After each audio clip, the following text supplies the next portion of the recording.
অনেক মানুষ দেখবেন প্রশ্ন করে মালাকুল মউত একসাথে এতগুলা মানুষের জান কিভাবে কবজ করে, প্রশ্ন করে না? এখানে 10 জন, ওইখানে 10 জন, আমেরিকা 50 জন, বাংলাদেশে 100 জন, এট এ টাইম মানুষ মারা যায়। এতগুলো মানুষ কিভাবে মালাকুল মউত একা একা মানুষের জান কবজ করে? মালাকুল মউত আল্লাহর নবীকে বলতেছেন, ওগো নবীজি, একটা মানুষের হায়াতের জিন্দেগি যখন শেষ হয়ে যায়,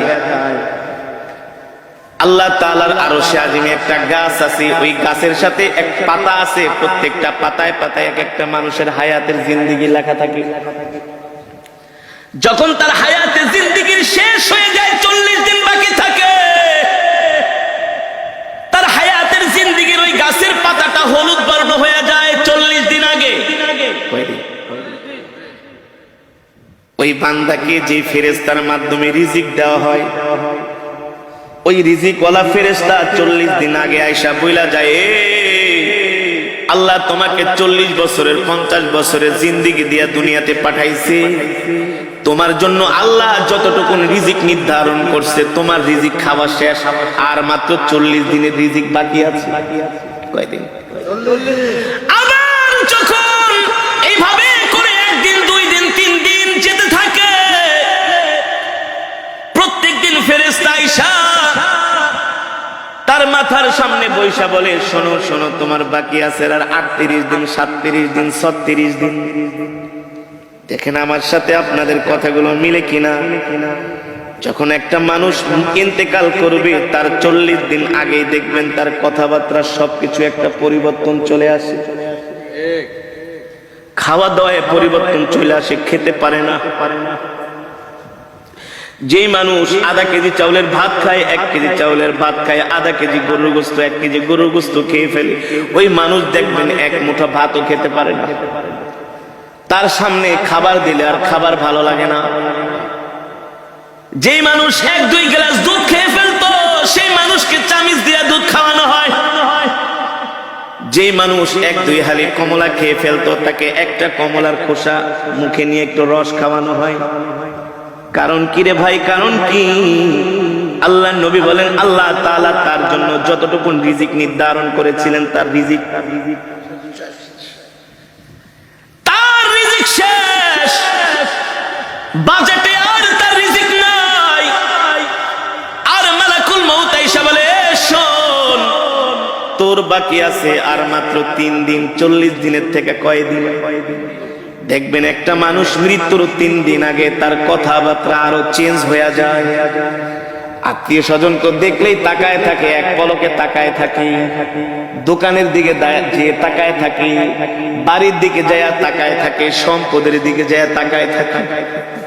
কারণ আস্তে আস্তে পৃথিবী তাকে ছেড়ে দিতেছে। আল্লাহ আল্লাহ,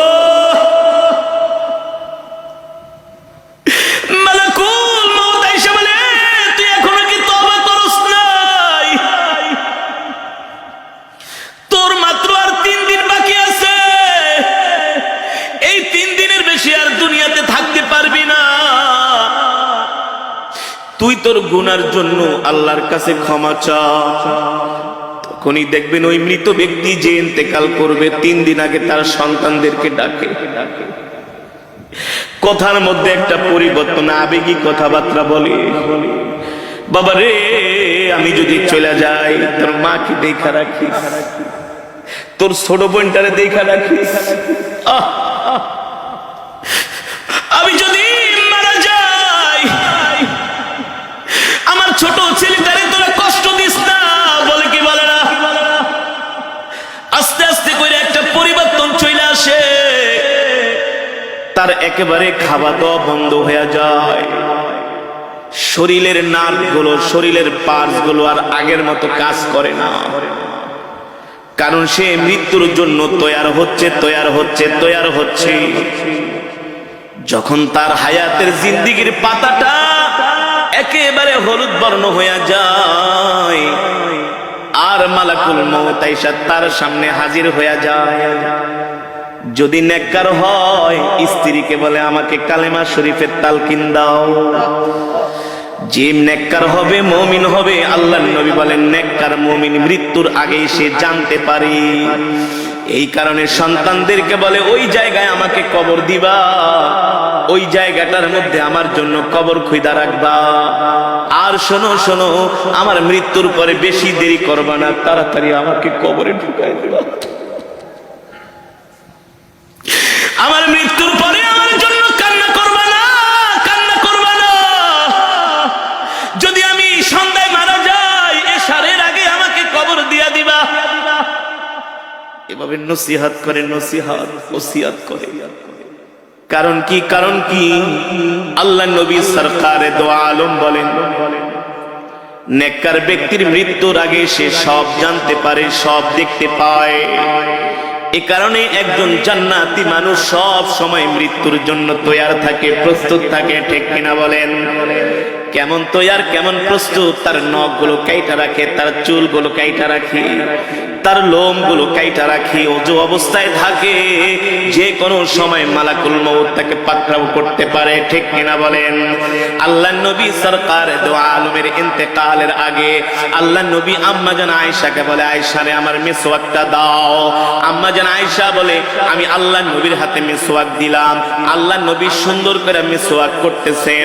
মিসওয়াক করার পরে উত্তম রূপে আল্লাহর নবী ওযু করলেন। আমি জিজ্ঞেস করলাম, ও প্রাণের স্বামী আল্লাহর নবী, আপনি এত সুন্দর করে মিসওয়াক করতেছেন, ওযু করতেছেন, কারণ কি? আল্লাহর নবী বলে, এ আয়েশা, একটু পরে আমার জান কবজ করার জন্য মালাকুল মউত আমার বাড়িতে হাজির হবে।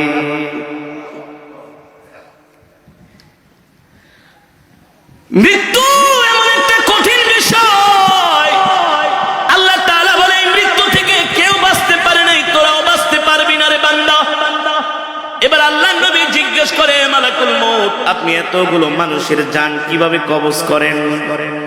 মালাকুল মউত বলে, গো আল্লাহর নবী, আপনার সামনে যদি একটা পেয়ালা থাকে, আর ওই পেয়ালার মধ্যে যদি হাজার হাজার পিঁপড়া থাকে, আপনি চাইলে একটা পিঁপড়াও মারতে পারবেন, চাইলে 100 পিঁপড়াও একসাথে মারতে পারবেন।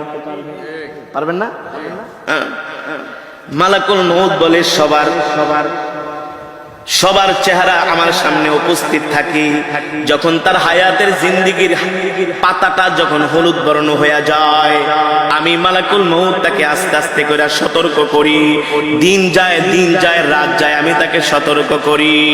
যখন তার একেবারে হায়াতের জিন্দেগীর পাতাটা আস্তে করে জমিন থেকে, আস্তে করে গাছ থেকে খসে জমিনের দিকে আসে, তখন আমি মালাকুল মউত তার জান কবজ করার জন্য তার বাড়িতে হাজির হই। হইতে পারে সেটা দুপুর বেলা, হতে পারে সেটা রাত 3টা 5 মিনিট। ঠিক কিনা বলেন? অনেক মানুষ দুপুরে মারা যায়, তাই না? দুপুর 2টা বাজে মারা যায়। আমরা মনে মনে বলি, আহ, লোকটা দুপুরের খাওয়ানো খাইতে পারলো না। আরে আল্লাহ চাইলে তো তাকে দুপুরের খাবারটা খাওয়াই মরণ দিতে পারতেন। ঠিক কিনা বলেন? আল্লাহ বলেন, না না না, ইদা জা আজালুহুম লা ইস্তাখিরুনা সাআতাও ওয়া লা ইস্তাকদিমুন। আমি আল্লাহ প্রত্যেকটা মানুষের হায়াতের জিন্দেগীর একটা সময় নির্ধারণ করছি। এ বান্দা, তোমার মৃত্যু 1 মিনিট আগেও হবে না, তোমার মৃত্যু 1 মিনিট পরেও হবে না। আমি আল্লাহ যখন নির্ধারণ করছি তখনই তোমার কেবল মৃত্যু হবে। ঠিক কিনা বলেন? এবার সাহাবীরা মৃত্যুর যন্ত্রণার কথা শুনে তারা কান্না করা শুরু করে দিলেন। আল্লাহর নবী বলে, সাহাবীরা তোমরা কান্না করো না, তোমাদের জন্য সুসংবাদ হলো, যারা মুমিন হবে, যারা জান্নাতি হবে, তাদের জান কবজ করার জন্য আল্লাহ তাআলা জান্নাত থেকে একটা সাদা রুমাল পাঠাবে। জোরে বলেন সুবহানাল্লাহ। আল্লাহ তাআলা জান্নাত থেকে একটা খুশবু দিয়া দিবে মালাকুল মউত কি, এ মালাকুল মউত যা যা, এই সাদা রুমাল আর খুশবুটা নিয়ে আমার বান্দার সামনে হাজির হ। তাফসীরের মধ্যে এসেছে, মালাকুল মউত জান্নাতের মধ্যে রাইয়ান নামক একটা সুগন্ধি আছে। নাম কি?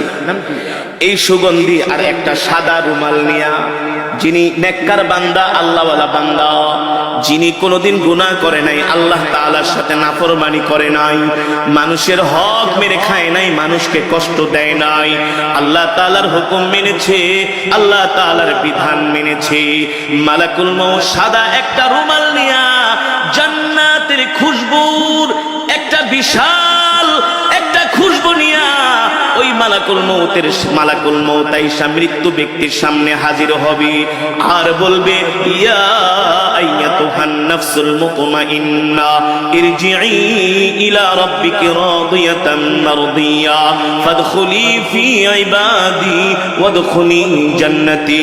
আল্লাহ ডাক দিয়া বলে, এ প্রশান্ত আত্মা, এ নেককার আত্মা, এ জান্নাতি আত্মা, তুই বের হয়ে আয়, বের হয়ে আয়। আল্লাহর নবী বলেন, ওই সময় একজন নেককার বান্দার সামনে আল্লাহ তাআলা জান্নাতের দরজাটা খুলে দেন। সুবহানাল্লাহ বলেন। ছোট বাচ্চাদেরকে ইনজেকশন দেওয়ার সময় কান্না করে, ওদের সামনে একটা খেলনা ধরেন, কি কার্টুন দেখান, ওদেরকে হাসি দিয়া ওদেরকে মন ভালো করার চেষ্টা করেন। বলেন যে একটু পরেই তোমাকে একটা আইসক্রিম কিনা দিব, একটা চকলেট কিনা দিব, এই যে দেখো তোমার জন্য কত সুন্দর একটা খেলনা কিনছি। এই কথা বলার সাথে সাথে তার শরীরে ইনজেকশনটা ঢুকায় দিবেন, দেখবে সে তত ব্যথাও পাবে না, চিৎকারও করবে না। যারা নেককার বান্দা হবে, আল্লাহ তাআলা সাদা রুমালের মধ্যে মালাকুল মউতকে বলবে, জান্নাতের খুশবু লাগায় দাও, আর খুশবু লাগায় দিয়ে আমার বান্দার নাকের সামনে এই রুমালটা ধরো, আর জান্নাতের দরজাটা খুলে দাও। এবার নেককার বান্দা দেখবে আল্লাহ তাআলা তার জন্য এত সুন্দর জান্নাত বানাইছি, যেই জান্নাতের মধ্যে হুর গেলমান তার জন্য অপেক্ষা করতেছে। 10 দুনিয়ার সমান একটা জান্নাত, জান্নাতের বাগ বাগিচা, কার্পেট, গাছপালা, জান্নাতের নিয়ামত, আসবাবপত্রগুলো দেখেছি, হাসতে থাকবে। সুবহানাল্লাহ। কারণ রূহ যাইতে দেরি, জান্নাতে যাইতে দেরি নাই। তো এই মৃত্যুর সময় কেউ কি কান্না করে নাকি? কেউ কি হতাশ হয় নাকি?